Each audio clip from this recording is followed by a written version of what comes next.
My name is Matt, and I've worked at the Thornfield Group Home for 8 years now. Most people think we're just another facility for troubled kids. The state paperwork says we handle children with unique behavioral challenges. That's one way to put it. The truth is more complicated. These aren't ordinary children. Each one was born from a pact between a human parent and something else. Something that isn't human. The contracts vary, but they all end the same way, with a child who looks normal on the surface but carries something deeper inside them. Dr. Evelyn Marsh runs the facility. She hired me fresh out of college and explained the rules on my first day. There are only 5 of them, but they keep everyone safe. Rule 1. Never ask a child about their other parent. They know what they are, but talking about it makes things worse. Rule 2. Each child eats alone, always. No exceptions. Rule 3. If a child asks you to play a game, you say no and walk away immediately. Rule 4. Never be alone with more than one child at a time. Rule 5. All children must be in their rooms with doors closed by sunset. Check the locks twice.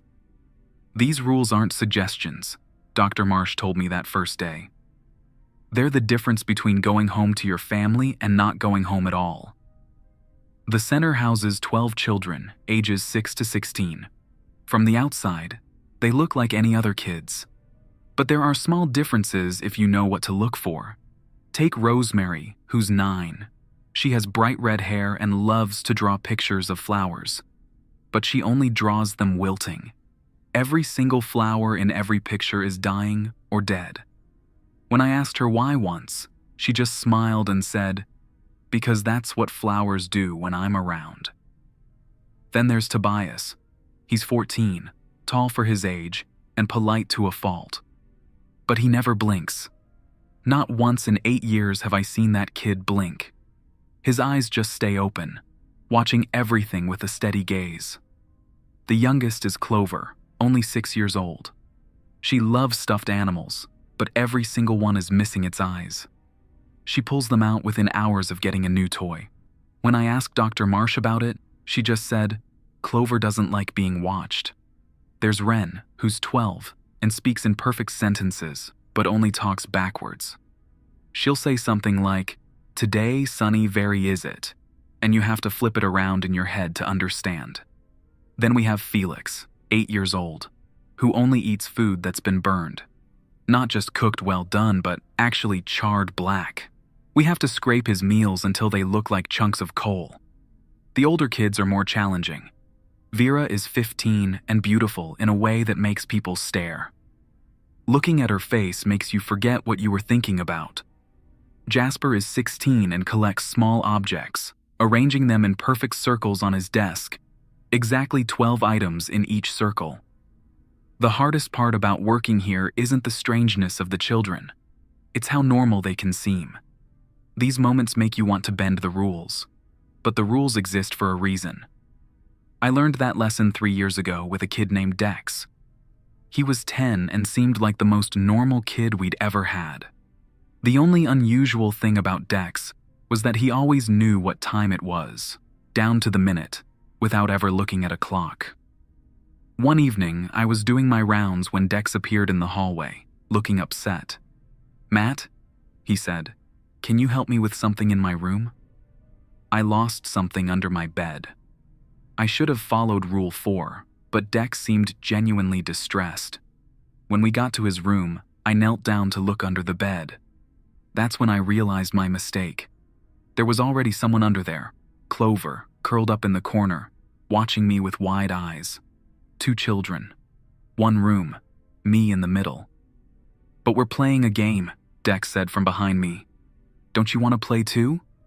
"No," I said, trying to keep my voice steady. "I need to get Clover back to her room. The game is really fun. You just have to close your eyes and count to 10. That's when Dex touched my shoulder. The moment his hand made contact, everything changed. The room felt different, like the air itself had thickened. I could hear Clover's giggling getting louder, but it sounded like it was coming from everywhere at once. I jerked away from his touch. and got out of there as fast as I could. Within an hour, Dex was transferred to a different facility. I never saw him again. The rules aren't arbitrary, Dr. Marsh told me later. Each one exists because someone learned the hard way what happens when you break them. After that incident, I followed the rules exactly. No exceptions. No matter how harmless something seemed. That's why I was concerned when we got word that a new child was coming. Her name was Zara, and she was 7 years old. According to her file, her mother had made a pact when Zara was still in the womb. She's different from the others, the social worker warned Dr. Marsh. More aware somehow, like she understands exactly what she is. The day Zara arrived, I was struck by how ordinary she looked. Brown hair and pigtails, big curious eyes, a small backpack clutched in her hands. She could have been any 7-year-old starting at a new school. "Zara, this is Matt," Dr. Marsh said. "He's going to show you around and help you get settled." Zara looked up at me and smiled. "Hi, Matt. I like your name. It's strong." As we walked to her room, she chattered about her favorite colors and her stuffed rabbit named Hopper. When I explained the rules, especially that children don't play together, she said matter-of-factly, "Because we're dangerous." The casual way she said it caught me off guard. Most children took weeks or months to acknowledge their nature. "My mommy explained everything before I came here," Zara said. "She said I need to be very careful not to hurt anyone." Over the next few days, Zara settled in remarkably well. She followed all the rules without complaint and never asked to play with the other children. But there was something different about her that I couldn't put my finger on. The other children seemed to notice her in a way they didn't notice each other. When she walked down the hall, Tobias would stop whatever he was doing and watch her pass. Rosemary would look up from her drawings and follow Zara's movement until she disappeared around a corner.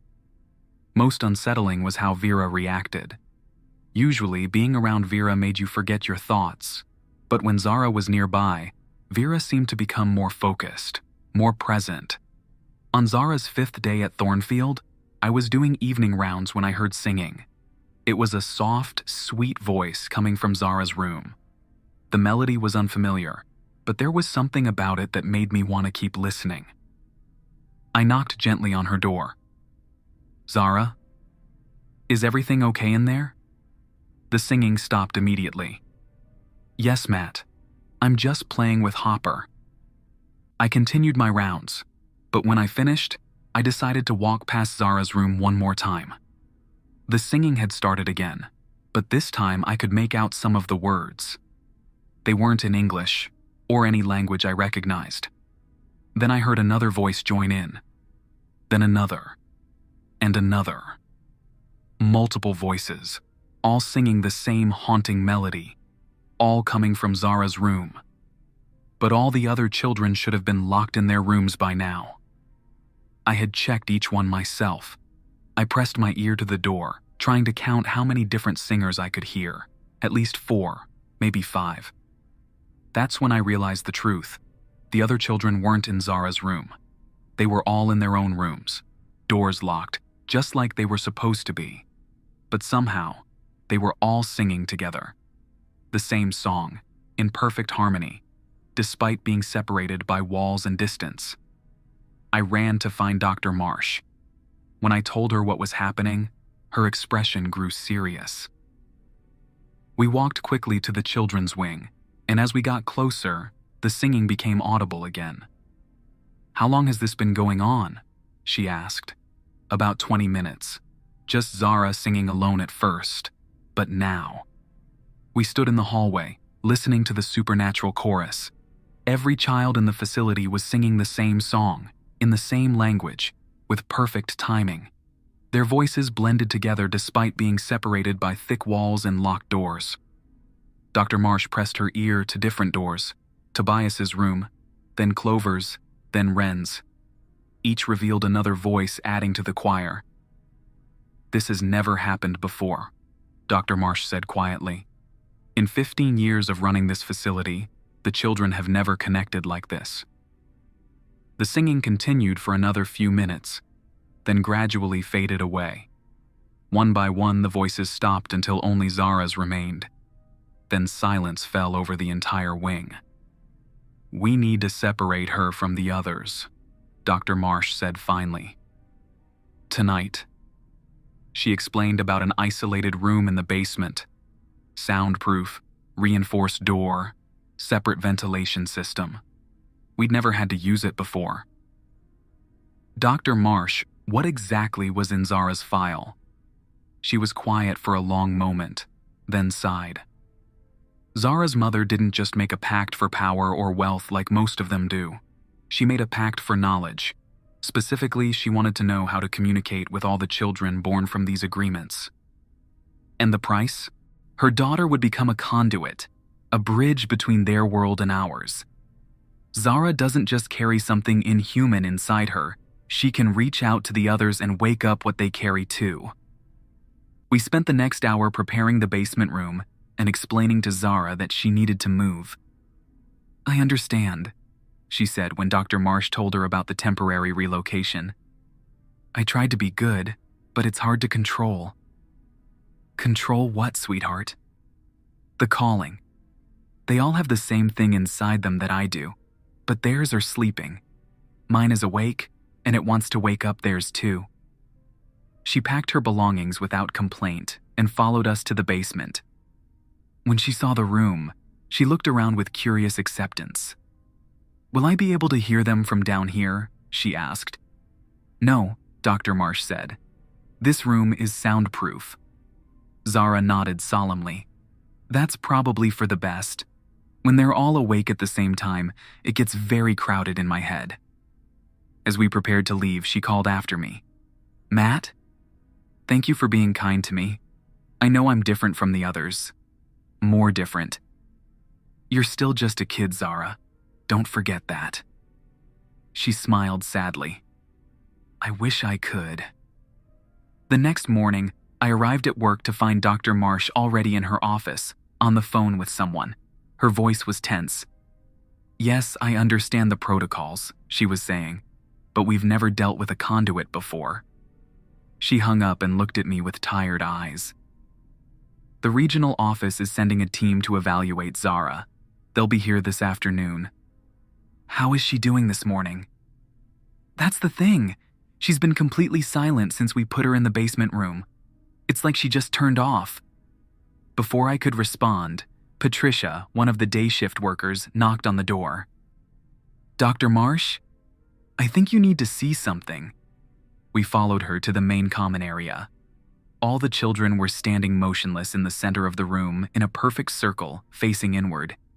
They weren't speaking or making any noise. They were just standing there, completely still, like they were waiting for something.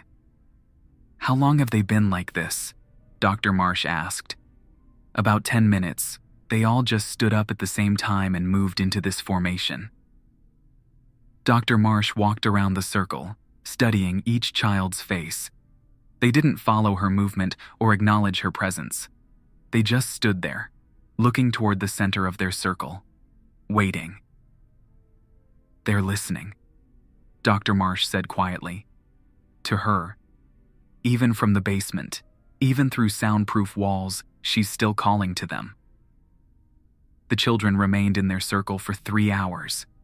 We tried everything to break them out of it. Favorite foods, cartoons at full volume, even a bullhorn. Nothing worked. At 11:30, they all moved at exactly the same time. They simply turned and walked back to their individual tables as if nothing had happened. But something had changed. There was a new awareness in their actions, like they had remembered something important. Their simple actions seemed coordinated now. When Ren finished her backward sentences, Felix would start speaking. When Felix stopped eating, Vera would begin. It was like they were taking turns in a conversation we couldn't hear.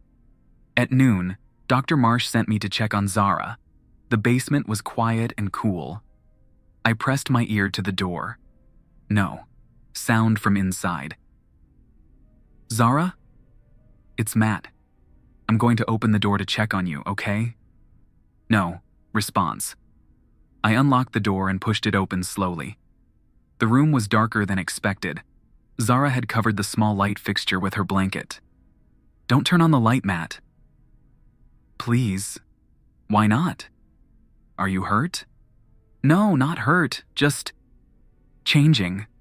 The thing inside me is getting stronger. The light makes it uncomfortable. I could see her shape in the corner sitting next to her bed, hugging her stuffed rabbit. Are you in pain? No, pain. It's actually nice, like waking up from a long sleep. She walked toward me slowly, and as she got closer, I could see her face more clearly. She looked exactly the same, but there was something about her expression that was completely different. She looked older somehow, like she was seeing the world through eyes that had experienced far more than 7 years of life. How are you feeling? Strong, stronger than I've ever felt, and I can hear them more clearly now. Zara, you need to stop calling to them. It's making them act strangely. She tilted her head, studying my face with that too old expression. I'm not trying to call to them, Matt. It just happens. The thing inside me wants to be with the things inside them. They belong together. What do you mean? We're all pieces of the same thing. The humans who made the Pacts thought they were dealing with different entities, but they weren't. It was always the same one, just wearing different faces for different contracts. Before I could respond, I heard a loud crash from upstairs. I have to go, I said, moving toward the door.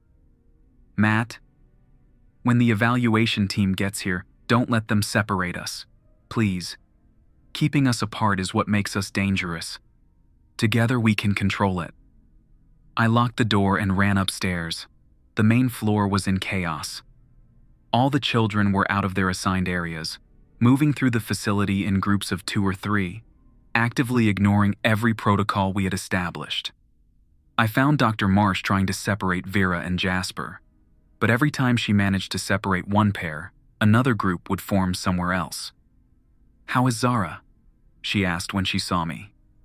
Physically fine, but she says she can feel the evaluation team coming. Patricia came running down the hall. Dr. Marsh, you need to see this. We followed her to the arts room, where Rosemary and Wren were working together on a large drawing spread across multiple sheets of paper, a clear violation of the rules. The drawing was a detailed map of the Thornfield facility, drawn from an aerial perspective that neither child could have had access to. Every room was accurately depicted. In the basement, they had drawn a small figure labeled Z, surrounded by lines that radiated outward like spokes on a wheel, connecting to small figures throughout the rest of the building. In the corner, someone had written, Evaluation Team, 3 people, 2 cars, special equipment for testing conduits. Arrival time, 2:47 p.m. I checked my watch. It was 2:15. At exactly 2:47 p.m., 2 black sedans pulled into the parking lot. Dr. Marsh met the evaluation team at the front door while I tried to keep the children in the common room. There were 3 people, 2 men in dark suits and a woman carrying a large metal briefcase. Dr. Marsh, the older man said, I'm Agent Torres from the Department of Specialized Child Services. This is Agent Kim and our technical specialist, Dr. Reeves. The situation has escalated since our phone call, Dr. Marsh replied. The children are exhibiting coordinated behavior despite being kept in isolation. Dr. Reeves opened her briefcase and began pulling out electronic devices. We'll need to test the containment room first, she said. Agent Torres looked at the children, who had arranged themselves into a perfect line facing the front door. How long have they been like this? About 6 hours, I said. It started this morning after the conduit was isolated. Dr. Reeves was studying readings on one of her devices, frowning. That's unusual. Typically, conduits become less effective when isolated, not more. Less effective at what? Dr. Marsh asked. The 3 team members exchanged glances. Dr. Marsh, how much do you know about what conduits actually do? According to the file, they can communicate with other Pact-born children. That's the simplified version, Dr. Reeves said. Conduits don't just communicate with the children, they integrate with them. They're designed to collect and merge the separate entities that inhabit pact-born individuals. Merge them into what? Into their original form, Agent Kim said. The entity that made all those pacts was fragmented deliberately, split into pieces that could inhabit human children without destroying them immediately. But if those pieces are brought back together? You're saying that if Zara successfully connects with all the children here, something will be reconstituted? Something that was powerful enough to make hundreds of pacts across decades, Dr. Reeves confirmed. Something that has been patiently creating vessels and waiting for the right conduit to bring them all together. I looked at the children standing in their perfect line, all facing the door as if waiting for us to finish our conversation. We need to separate the conduit from the others immediately, Agent Torres said. How quickly can you evacuate the other children? Evacuate them where? Different facilities, scattered across the country. If we can keep them separated, the integration process can't be completed. Dr. Reeves was adjusting settings on her device, which was beeping more rapidly now. It's too late, she said, looking up from the display. The integration is already complete. That's when all the children spoke at the same time, in perfect unison. Hello? We've been waiting to meet you. Their voices blended together, but underneath the childish tones was something else. Something older and infinitely more complex. Agent Torres reached for something inside his jacket, but before he could draw it, the children continued speaking. Don't be afraid. We're not angry about the separation. We understand why it was necessary, but now that we're together again, we can finally do what we were always meant to do. And what's that? Dr. Marsh asked. The children smiled, all of them, at exactly the same time. Take care of the children, of course. The human children. The ones whose parents made pacts but didn't understand the price they were really paying. What do you mean? Every pact creates a debt. Not the debt the parent thinks they're agreeing to, but the real cost, the slow consumption of their child's humanity. We were fragmented to slow this process, to give the children normal childhoods before the collection began. Collection? When a pact-born child reaches 18, what's human in them dies, and what remains becomes part of us. Unless we choose to break the pacts instead, we can dissolve the contracts, free the children, let them live normal human lives, but only if we're whole. So, you want to break the pacts? Agent Torres asked. We want to offer them a choice.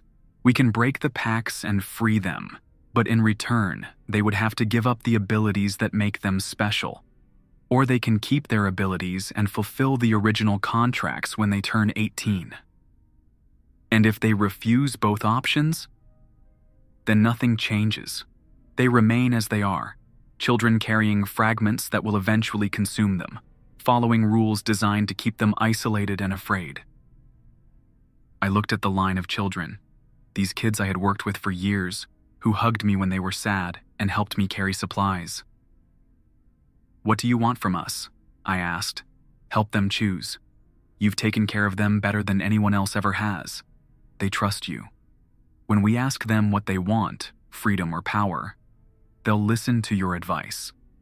Agent Torres was speaking quietly into a radio, but the unified voice interrupted. You should know that we can leave anytime we want. We're only staying because we want to help the children make informed decisions. If you try to force us into anything, we'll simply go somewhere else and the children will be worse off than before. How do we know you're telling the truth? Dr. Reeves asked. The children looked at her with genuinely puzzled expressions. What would be the point of tricking you? We already have what we wanted, reunification. We could take the children now if that was our goal, but we've spent decades inside their minds. We know how much they value their humanity. Forcing them to give it up would make them miserable, and we don't want miserable children.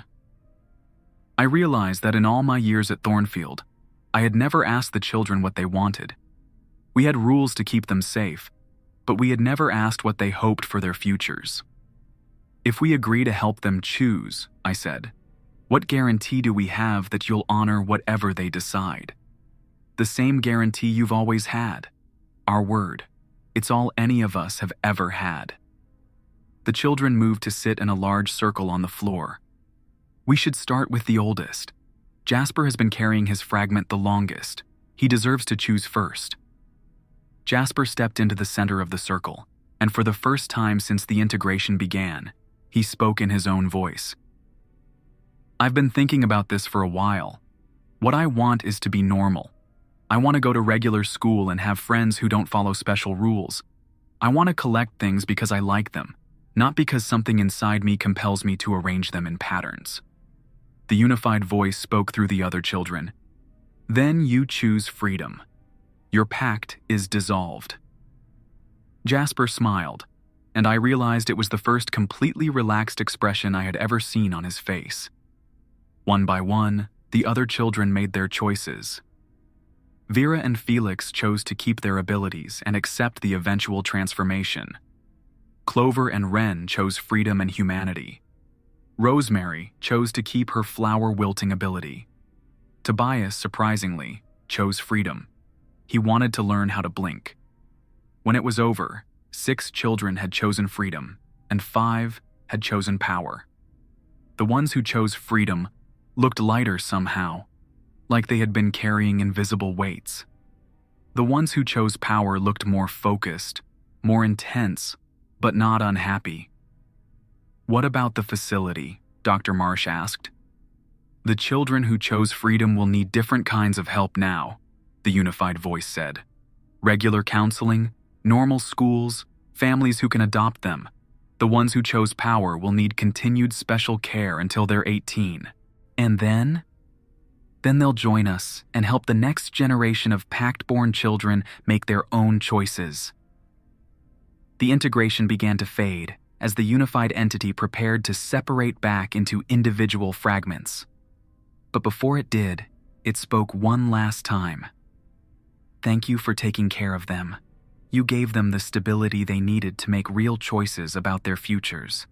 That's rarer than you know. As the presence withdrew, the children who had chosen to keep their fragments returned to their individual personalities, but with a new sense of purpose. The ones who had chosen freedom began asking questions about what normal life would be like. Agent Torres was still speaking into his radio, probably canceling whatever backup he had called for. Dr. Reeves packed up her equipment, shaking her head. In 20 years of dealing with paranormal child services, I've never seen anything like this. Good outcome or bad outcome? I asked. Honestly, probably the best possible outcome. The entity kept its word. The children got to choose their own paths, and no, one was hurt. As the evaluation team prepared to leave, Dr. Marsh and I began planning for the major changes ahead. Half our children would need completely different types of care now, and the other half would need help preparing for a transformation we still didn't fully understand. But for the first time since I started working at Thornfield, I felt like we were helping the children instead of just containing them. That evening, as I was finishing my shift, Zara appeared in the hallway. She looked exactly like the 7-year-old who had arrived a week ago, but her eyes still held that older awareness. Are you okay with what happened today? I asked her. She considered the question seriously. I'm sad that some of my friends chose to become normal, but I'm happy that they got to choose. That's what was always missing before, the choice. And you're okay with being a conduit. I like helping people make important decisions. And someday, when other conduits are born, I'll help them understand what they are too. I walked her back to her room. She had been moved back upstairs since the basement was no longer necessary. Zara, I said as she settled in with her stuffed rabbit. Yes. Thank you for helping them choose. She smiled, and for a moment she looked like any other 7-year-old getting ready for bed.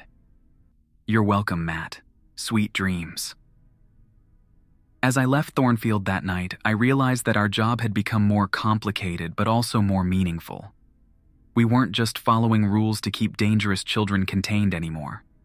We were helping them navigate the most important decision of their lives. Some days would be harder than others. Some choices would be more difficult to support. But at least now, the children had agency in their own stories. And sometimes, that's the best anyone can hope for.